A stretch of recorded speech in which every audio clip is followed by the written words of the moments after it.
1분 정도 말씀 듣는 시간에 주의 음성을 듣기를 원합니다. 다같이 주여 부르고 기도합니다. 주여! 할렐루야 할렐루야 할렐루야. 주께 영광을 돌립니다. 육신으로 말씀이 육신이 되어 이 땅에 오신 주님, 이 시간 하나님의 말씀을 듣기를 원합니다. 말씀을 전하는 자나 듣는 자나 모두 다 귀가 열리기를 원합니다. 눈이 열리기를 원합니다. 우리 피부가 열리기를 원합니다. 이 시간 말씀하여 주시옵소서. 주의 말씀을 듣기를 원하오니 불로 역사하여 주시옵소서.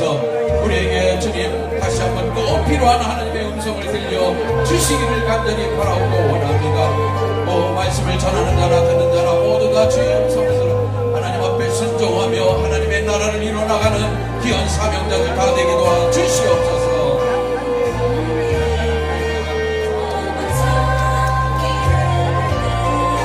주의 손을 굳게 찬송하여 가리.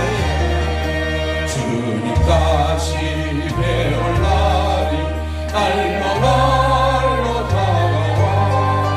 무거운 짐 주께 맡겨 어서 날도 멀다네. 나를 위해 예비하신 고향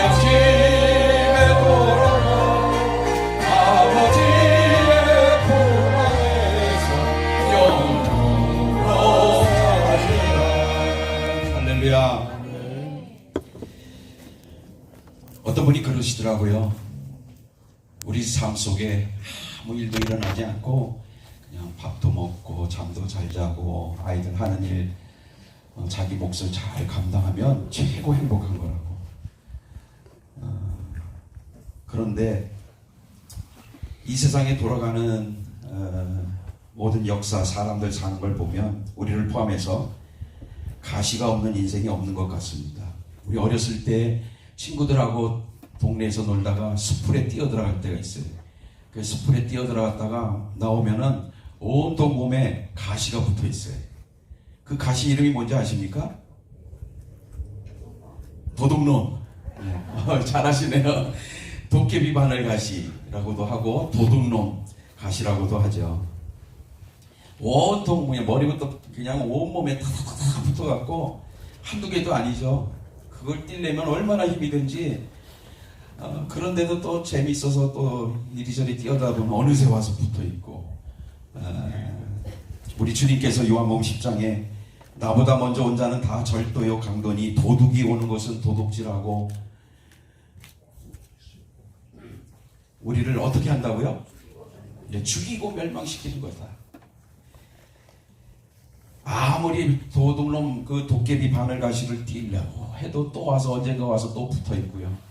또 붙어있고. 우리가 사역을 하다 보니까는 이놈의 귀신들이 얼마나 많이 있는지 아무리 쫓아내도 또 이 숨뿌리가 또 올라오고. 그렇지만은 우리가 영적으로 강해지면은 그냥 예수님의 이름만 부르면 그냥 떠나고 파쇄되는 것을 믿습니다. 아무 문제 없이 행복하게 사셨겠다 그렇게 판단되는 사람들하고 이제 대화를 나눠보면 역시 다 그렇구나. 모두들 빼낼 수 없는, 오늘 제목이 빼낼 수 없는 가시들입니다. 빼낼 수 없는 가시들. 오늘 이 문제를 해결하기를 원합니다. 아멘. 빼낼 수 없는 가시들을 끌어안고 살기에 참 힘들어요. 아멘. 우리 속담에 심리가 모랫바닥이라도 눈찌를 가시나무가 있다는 말이 있습니다. 심리가 모랫바닥이라도 눈찌를 가실 나무가 있다. 두 가지 뜻이 있는데요. 친한 벗이라도 왼수가 섞여 있다. 아멘. 아멘. 목사님 아멘 하시네. 아무리 친한 사이라도 그 사이에 뭐가 섞여 있다고요? 원수들이 섞여 있다. 두 번째는 아무리 좋은 조건이라도 방해물이 있다. 아멘. 그런 뜻입니다. 그걸 심리가 모랫바닥이라도 눈찌를 가시나무가 있다. 이렇게 표현을 했습니다. 많은 사람들이 이 빼낼 수 없는 가시들을 통해서 무차별 공격을 당하고요. 아파요. 그런데 많은 사람들이 그 배후에 어떤 영이 역사하고 있는지를 잘 모릅니다. 무엇이 문제인지를 잘 모릅니다. 근데 성경은 분명히 말씀합니다. 이 세상에 고통의 가시가 있는 것은 하나님께 대한 불순종과 죄 때문이다. 아멘. 에덴 동산에 가시가 없었거든요. 아담과 하와가 범죄한 후에 하나님께서 남자와 여자 그리고 심지어 뱀에게도 가시가 있을 것을 예언하셨습니다. 아멘. 뱀에게 주어진 가시가 뭡니까? 마귀라고도 하죠. 모든 가축 짐승보다 더욱 저주를 받아 배로 다니고 평생 흙을 먹게 될 것이라고 아멘. 예언을 하셨죠. 그래서 저도 이 영의 사역을 하는 분들을 많이 만나서 같이 대화를 했는데 이 배를 여기 이 배로 상징하더라고요. 여기 배 귀신이 가득 차 있다고 그렇게 해석을 하더라고요. 잘 이해는 못하겠지만 하여튼 뱀도 가시가 있을 것이라 예언했습니다. 사사기에 보면 이스라엘은 하나님의 명령에 불순종해서 정복해야 할 부족들을 위해 가시를 남겼습니다. 남겨둔 부족들이 하나님께서 이제 남겨둔 부족들이 이스라엘 사람들의 옆구리에 가시가 될 것이다. 이렇게 경고하셨습니다. 제가 언젠가 이 오른쪽 이걸 뭐라고 그러죠? 젖꼭지 밑에 여기 통증이 있어요. 근데 상당히 오래 가더라고요. 가슴을 콕콕 찔러대는 그런 아픔이 있었는데 병원에 가고 싶어도 좀 참아봤어요. 견뎌봤는데 견딜 수가 없더라고요. 그냥 시간이 계속 더 이렇게 건드려요. 참 불안하더라고요. 잠도 제대로 잘 수가 없고. 근데 참 감사한 것은요, 금식하니까 없어지더라고요. 기도 외에는, 금식 외에는 이런 유가 나갈 수 없다. 여러분, 제가 그때 금식의 능력을 또 다시 한번 맛볼 수 있는 그런 기회가 됐는데, 오늘 사도 바울에게 있어서 이 빼낼 수 없는 이 가시, 우리를 괴롭히는 가시에 대해서 이 시간 담겨져 있는 하나님의 말씀에 담겨 있는 영적 비밀을 다시 한번 깨닫고 우리의 문제가 해결받는 그런 시간이 되기를 바랍니다. 아멘. 첫째 중요합니다. 바울도 자신에게 가시가 있었다라는 아멘. 중요한 얘기를 해주고 있습니다. 7절에 여러 계시를 받은 것이 지극히 크므로 너무 자만하지 않게 하시려고 내 육체에 가시 곧 사탄의 사자를 주셨으니 이는 나를 쳐서 너무 자만하지 않게 하려 하심이라. 바울에게 아무 문제가 없는 줄 알았는데 내 육체에 가시가 있었다. 보통 사람들은 자신을 괴롭히는 가시의 존재를 밝히기를 꺼려합니다. 그런데 바울은 이 가시는, 내 육체의 가시는 사탄의 사자다라고 할 만큼 아주 지독한 가시였다고 고백하고 있습니다. 오늘 우리에게 어떤 것으로도 빼낼 수 없는 가시 문제, 이 가시의 문제를 해결할 수 있는 이 중요한 비밀이 여기 담겨져 있습니다. 한번 묻고 싶습니다. 바울의 가시를 누가 줬을까요? 누가? 쉽게 답변하지 아니하시네요. 하나님께서. 오늘 이 본문에는 하나님께서 허락하셨다라는 것, 이것을 우리는 주목해야 돼요. 바울이 말하는 이 가시가 어떤 가시일까요? 원어로 보면은 손끝에 박히는, 이 손끝에 박히는 그런 작은 가시의 수준을 말하는 것이 아닙니다. 바울이 말하는 가시는 이 나무 끝을 뾰족하게 깎아서 땅에 박는 말뚝 같은 것을 말합니다. 우리 육체에 말뚝이 박힌다고 한번 생각해 보세요. 얼마나 고통스럽겠습니까? 바울이 얼마나 힘들었겠습니까? 이 가시에 대해서는 많은 분들이 여러 가지로 해석을 합니다. 근데 켈빈이라는 신학자는 바울의 가시를 바울이 갖고 있던 죄의 본성이라고 해석을 해 주었습니다. 그래서 로마서에 보면 바울이 자기가 원하는 선은 행치 않고 원치 않는 악을 행한다라는 사실에 큰 어려움을 나타낸 적이 있습니다. 오호라 나는 공고한 사람이라. 이 사망의 몸에서 누가 나를 건져내랴.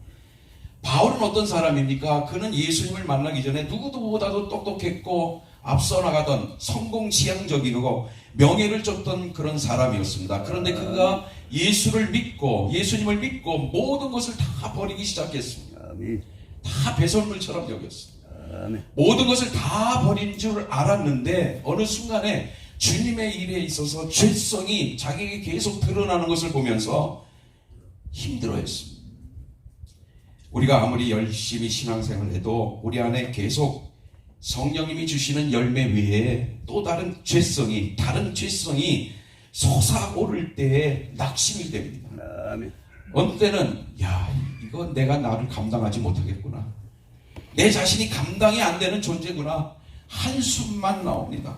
아무리 내 자신을 죽이려고 했어도 악한 마귀는 우리를 계속해서 죄성이 가득한 존재임을 드러내는데 이렇게 형편없을까요? 결국 제 자신을 정죄하게 됩니다. 아멘. 우리가 가지고 있는 인생의 가시가 뭐가 있습니까? 어떤 것들입니까?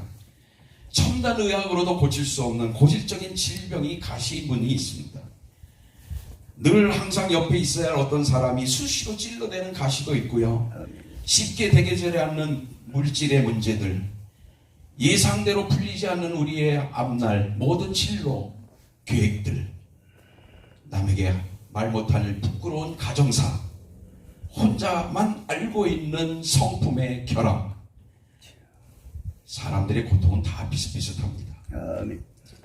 가시가 자라나는 이 세상에서 살고 있기에 아까 처음에 서두에 말씀드린 대로 어린아이들이 숲을 속에 들어갔는데 자기도 모르게 온몸에 가시가 붙어 있는 것처럼 세상에 살고 있기 때문에 찔리는 것이고 우리 안에서도 우리 속사람 안에서도 가시가 계속 자라서 나를 찌르고 우리는 또 서로 찔러대는 것이죠. 그러니 얼마나 힘들겠습니까? 그런데 두 번째로 하나님께서 왜 이런 가시를 허락하셨을까? 우리 성도들에게 허락하셨을까 하는 문제입니다. 바울은 누구보다도 그 이유를 잘 알고 있었습니다. 우리도 나에게 있는 가시 때문에 아파하기 전에 그 이유를 분명히 알고 가야 합니다. 아멘. 바울은 말합니다. 여러 계시를 받은 것이 지극히 크므로 너무 자만하지 않게 하시려고 가시를 주셨다고 말씀해 주셨습니다. 참 겸손한 분입니다. 저 같으면 이 빼낼 수 없는 가시 때문에 하나님 좀 빼주십시오. 이 가시부터 해결해 주십시오. 라고 울부짖을 텐데 바울은 깊은 기도 속에서 자기의 그런 기도보다도 예수님의 마음을 먼저 읽었습니다. 아멘. 가시를 주신 그 예수님의 마음을 먼저 알게 된 것입니다. 오늘 이 시간에 겸손하게 하나님의 말씀을 다 받기를 원합니다. 우리 하나님은 절대 악한 분이 아니십니다. 우리를 망하게 하시는 분도 아닙니다. 아멘. 우리에게 빼낼 수 없는 가시와 교만이 깊은 관계가 있습니다. 아멘. 오늘 우리 안에 있는 빼낼 수 없는 가시와 내 안에 숨어있는 교만의 그 깊은 관계가 우리가 이해되어진다면 오늘 우리 삶 속에 놀라운 일이 일어나게 되는 것입니다. 아멘. 새로운 바람이 불게 됩니다. 바울은 오늘 본문 앞에서 천국에 간 경험을 이야기합니다. 바울은 앞에서 천국에 이끌려간 사람이 있다고 넌지시 이야기하면서 자기가 몸 안에 있었는지 몸 밖에 있었는지 모르지만 하나님은 아신다. 그곳에서 말할 수 없는 기가 막힌 말씀을 들었다. 그 말씀은 절대로 발설해서는 안 되는 말씀이었다. 어떤 사람에게도 누설해서는 안 되는 그런 말씀이었다. 그래서 그는 끝까지 그 말이 무엇인지 얘기를 하지 않았습니다. 다만 그것으로 인해서 교만하지 않도록 육체의 가시를 주셨다라는 것입니다. 바울에게도 여전히 교만에 빠질 수밖에 없는 위험이 있다라는 것입니다. 그렇습니다. 참 교만합니다. 어느새 나도 모르게 선줄로 생각할 때가 있습니다. 그러나 그때가 바로 넘어지는 순간입니다. 선줄로 생각하는 것 자체가 위험합니다. 교만이 그렇게 위험한 것입니다. 아멘. 오늘 이곳에 와서 우리 충주기도원에 와서 기도하는 여러분들은 평범한 사람들이 아닙니다. 오늘 이 말씀에 우리는 다 같이 한번 주목하기를 원합니다. 아멘. 바울에게 교만에 빠질 위험이 있었다면 우리도 예는 아닙니다. 우리 안에 분명히 교만이 자리를 잡고 있습니다. 자만하지 않도록 가시를 주셨다는 이 말씀은 가시가 없다면 우리 다 교만하고 의기양양하게 살다가 결국 다 망한다라는 뜻입니다. 아멘. 그러나 바울 사도는 육체의 가시를 사탄의 사자라고 여기 말씀하고 있습니다. 가시는 우리를 자만하지 않게 하는 것이 틀림없지만 사탄의 사자다. 킹제임스 버전에 보니까 발음이 좀 시원찮아도 용서하세요. The messenger of 세이탄, 메신저라고 그랬어요. 공동 번역해 보니까 이 사자를 하수인이다. 그래. 사탄의 하수인이다. 이 사자라는 말 한자로 불일사의 농자죠. 농자자인데 제가 한번 사전을 보니까 몇 가지 뜻이 있는데 두 가지 뜻은 이렇습니다. 첫째는 어떤 사명을 맡아서 심부름을 하는 사람이다. 두 번째는 죽은 사람의 혼을 저승으로 잡아가는 일을 맡은 저승의 귀신이다. 이렇게 설명을 해왔어요. 아멘. 사탄의 메신저다. 이것을 우리는 이해해야 됩니다.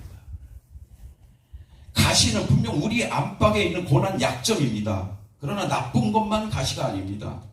내가 이럴까봐 저것을 꼭 잡아야겠다라는 집착도 다 가시가 되는 것입니다. 사탄이 하는 일이 뭘까요? 마귀가 하는 일이 뭘까요? 이런 약점을 들이대고 계속 메시지를 던집니다. 사랑하는 사람, 사랑하는 것을 잃어버릴까 하는 두려움도 주고요. 마귀는 우월감에 빠지기도 하고요. 세상 것으로 유혹하기도 하고요. 마귀는 우리의 약점이 되는 안팎의 가시를 가지고 공격을 합니다. 아멘. 이 모든 약점들이 사탄에 공격할 수 있는 기회가 된다라는 것입니다. 아멘. 그러기에 오늘 우리에게는 특별히 빼낼 수 없는 가시에 대해서 잘 알고 있어야 하고요. 그 가시는 평생 잘 다루어야 하는 것입니다. 바울은 이 문제를 어떻게 해결했을까요?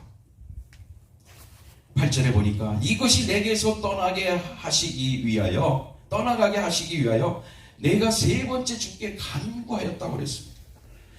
이 빼낼 수 없는 가시를 빼내주시기를 아주 간절히 뜨겁게 기도했다라는 것입니다.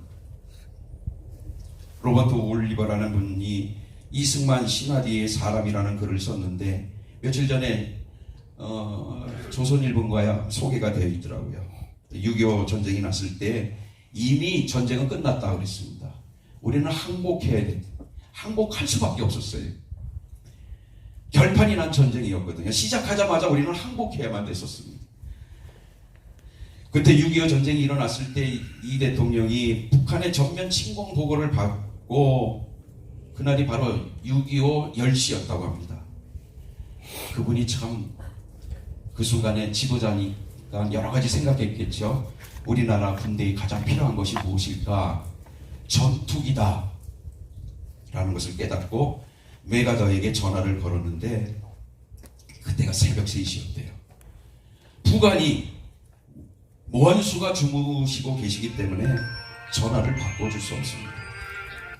어느 부관이 감히 전화를 바꿔줄 수 있겠어요. 여보세요? 두려워요. 그러나 이승만 대통령과 하고요, 메가더는 절친 이상입니다. 항상 이승만 대통령 메가더가 사는 집에 놀러 가기도 하고 서로 너무 깊은 관계가 서로 잘하는 사이예요. 자신의 관계에 대해서 조금도 의심하지 않기 때문에 새벽 3시에 전화를 했던 거예요. 그 당시 미국의 정치가들은요 다 이승만 대통령의 후배들이었습니다. 워낙 상황이 급하니까 북한에게 좋다. 그럼 좋다. 한국에 있는 미국 시민들 하나씩 다 죽어갈 테니 메가더 잘 주무시도록 해라. 이 언어라는 게 참 이렇게 들으면 그렇고 저렇게 들으면 그렇거든요.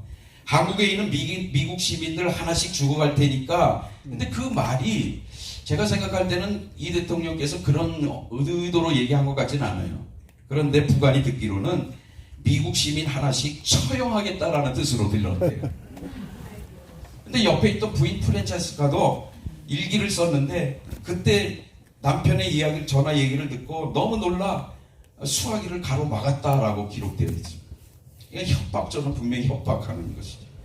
그러니까 이 대통령의 그 환한 목소리를 듣고 메가더를 급히 깨워서 전투기를 그때 10대인가요? 보내주어서 전세가 역전되었다라는 기록을 잠깐 본 적이 있습니다. 우리가 급할 때 새벽 3시라도 무릎 꿇고 기도해야죠. 예? 저는요 요즘 죄송합니다. 어르신들 앞에서 제가 어른 되니까 잠이 안 와요. 1시간 자면 깨고요. 또 조금 자면 또 깨고요. 아이, 그거 참 괴롭대요. 근데 깨면 어떡합니까? 할 일이 있어야죠. 그렇다고 휴대폰 보면 더 잠이 안 오니까 무릎 꿇고 기도합니다. 그럼 잠 잘 와요. 기도하자마자 잠이 오더라고요. 오늘 우리가 바울이 여기 3번 기도했다고 그랬어요. 오늘 우리가 육체에 혼이든 가시든 육체든 혼이든 가시가 박히면 빼내려고 얼마나 혼신의 힘을 다합니까? 손에 가시 박혀 보세요. 얼마나 아픕니까?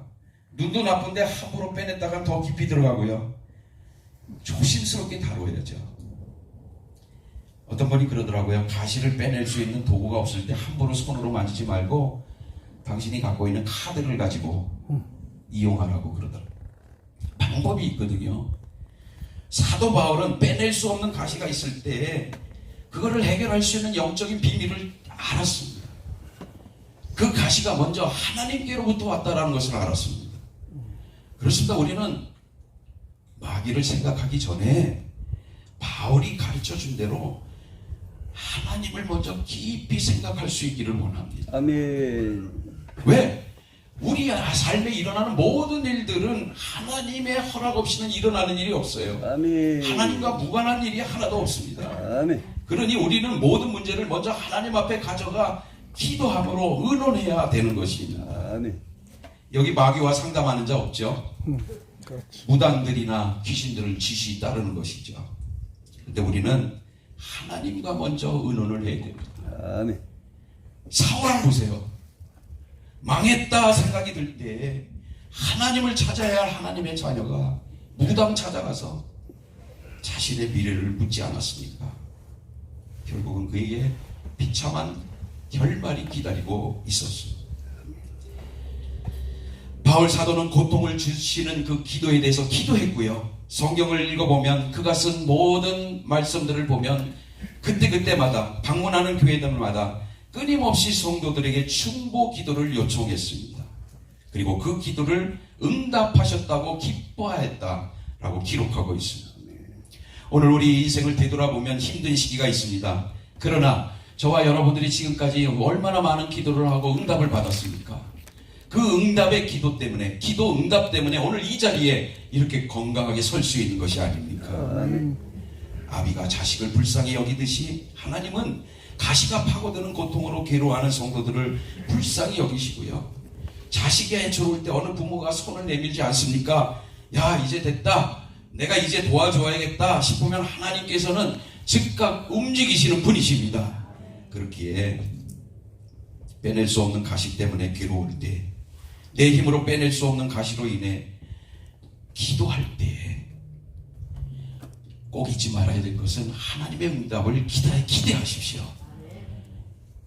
그리고 간절히 응답이 올 때까지 꾸준히 기도하는 저와 여러분이 되시기를 주의 이름으로 축복드립니다. 이 가시, 이 빼낼 수 없는 가시가 하나님의 허락으로 주어졌다라는 생각과 또 동시에 중요한 생각이 하나 있습니다. 빼낼 수 없는 가시에 대한 응답이, 이 예수님의 응답이 바울의 생각과 전혀 달랐어요. 우리는 이 점을 잊지 말아야 됩니다. 예수님은 바울 사도가 원하는 거로 응답하신 분이 아닙니다. 9절에 보니까 나에게 이르시기를 내 은혜가 내게 족하도다 이는 내 능력이 약한 데서 온전하여짐이라. 바울이 듣고 싶은 응답이 아니었어요. 예수님의 응답은 바울이 원하는 것이 아니라 바울에게 가장 좋고 필요한 것을 주신 것입니다. 오늘 우리가 이곳에 와서 기도할 때 우리는 우리의 원함이 있어요. 우리가 원하는 것을 받기를 원해요. 그러나 하나님은 우리에게 정말 필요한 것을 주시는 분이십니다. 아멘. 우리에게 원하는 것을 주시는 분이 아니에요. 이곳에서 수많은 우리 성도들을 만나면서 안타까울 때가 있어요. 이곳에 와서 함께 기도할 때 원하는 것을 얻지 못해서 몇 시간 안 있다가 불평하고 떠나는 사람들 많이 만나봤어요. 우리에게 어떤 가시도 그렇습니다. 우리가 원하는 것이 아니지만 그것이 우리에게 꼭 필요하면 하나님은 그냥 두셔요. 주님께서도 겟세마네 동산에서 기도하실 때에 주님, 하나님, 나의 원대로 마옵시고 나의 원대로 마옵시고 주님의 뜻대로 하여 주시옵소서 그러지 않았습니다. 내 은혜가 내게 족하도다. 이는 내 능력이 약한 데서 온전하여 지니라. 그러므로 빼낼 수 없는 가시가 있습니까? 그 가시 때문에 무조건 염려하지 마십시오. 분명히 나를 찌르고 있어요. 아파요. 눈물 나요.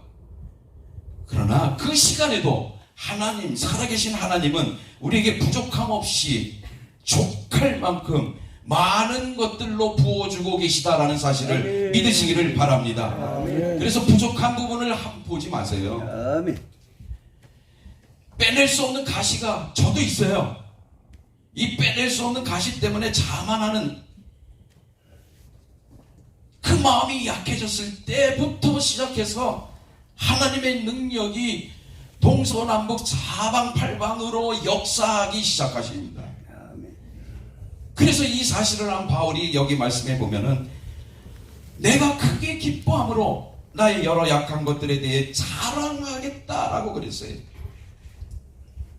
이는 그리스도의 능력이 내게 머물게 하려 함이라. 약할 때 강함 대신에 나의 보배가 되신 주 나의 모든 것 주 안에 있는 보물을 나는 포기할 수 없네. 주 나의 모든 것 십자가 죄사하셨네.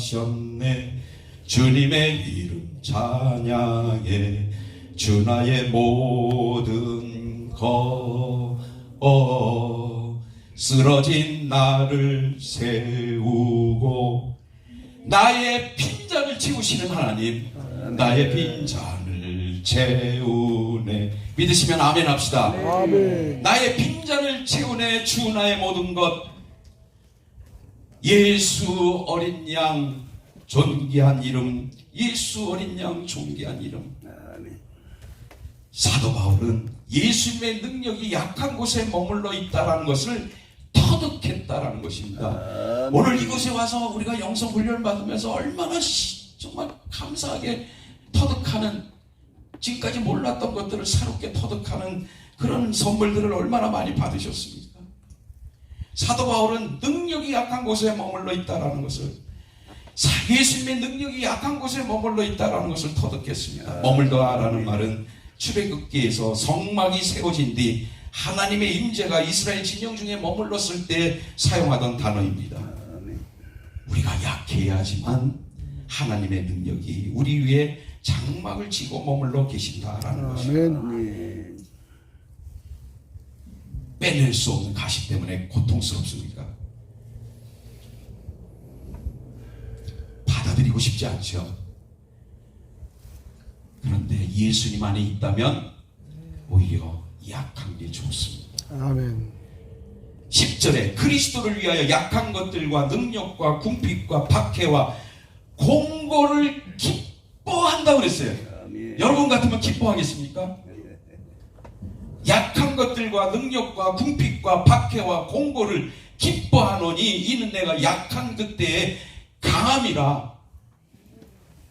우리가 세상적으로 이만하면 됐다라고 생각하는 그 순간에 영적으로 가장 약한 시간이거든요.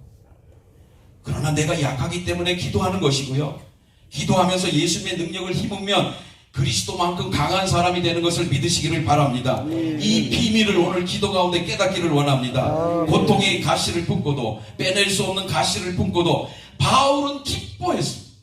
아멘. 그리고 그는 위대한 하나님의 사람으로 쓰임을 받았습니다.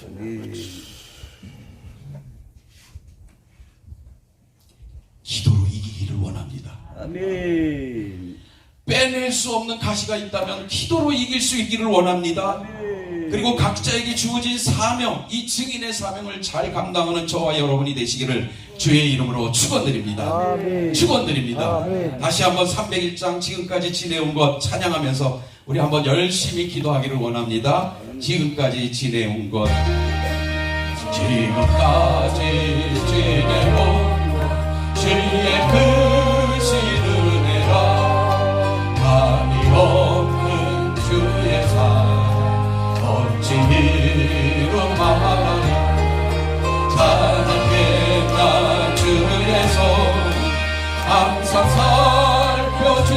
하시고 모든 일을 주 안에서 경험하게 하시니 몸도 양도 연약하나 세임받아 살았네 붉은 뜻이 부신 주의 은혜 주 아멘 사랑 없는 거리에 험한 산길에 낼때 주의 손을 굳게 잡고 찬송하며 가리라 주님 다시 배울 날 날로 다가와 무거운 짐 주께 맡겨 벗은 날도 멀다네 나를 위해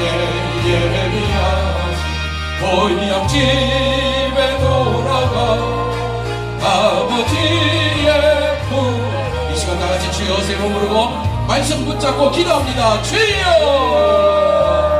주여 주여 오 할렐루야 할렐루야 할렐루야 할렐루야 오 주여 감사합니다 감사합니다 오늘 귀한 말씀을 통하여 오늘 우리 자신들을 다시 한번 되돌아보게 하여 주시고 오 할렐루야 내 것들이 시카라 발가가라 파파파파 불러 불러 불러 불러 불러 불러 불러 불러 불러 불러 불러 불러 불러 불러